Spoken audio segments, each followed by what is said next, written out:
Takshashila YouTube channel வாயிலாக இப்பொழுது நாம் பார்த்து கொண்டிருப்பது மிக முக்கியமான ஒரு நிகழ்வு.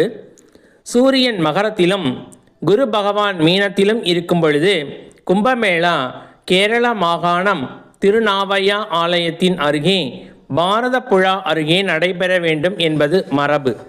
அப்படி கேரளாவில் அது காலம் காலமாக நடந்தது. 300 ஆண்டுகளுக்கு முன்பு வரை நடந்தது. சீரும் சிறப்புமாக நடந்தது. எப்படி வடக்கே கும்பமேளாவில் சாதுக்கள் பெரிய அளவில் உலகம் வியக்க கூடி கொண்டாடினார்களோ அப்படி இங்கும் நடந்தது.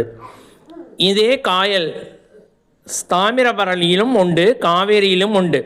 இந்த கேரள மாகாணம் திருநாவைய பெருமாள் ஆலயம் மலப்புரம் அருகே கள்ளிக்கோட்டை என்னும் கோழிக்கோடு பக்கமாக அமைந்திருக்கும்.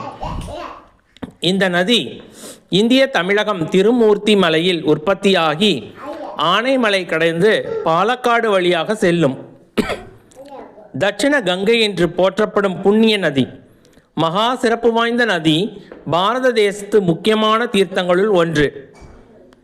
இந்த திருநாவைய தலம் 108 திவ்ய தேசங்களுள் ஒன்று. நம்மாழ்வாரும் திருமங்கை ஆழ்வாரும் பெரியாழ்வாரும் இன்னும் பலரும் பாடி மகிழ்ந்த தலம். இந்த இடம் காசிக்கு நிகராக தலமாக தெற்கே சொல்லப்பட்டது. இந்த தலம் முகுந்தனுக்கு அர்ப்பணிக்கப்பட்ட ஆலயம். 300 ஆண்டுகளாக இங்கே கும்பமேளா நடைபெறாமல் இருந்தது.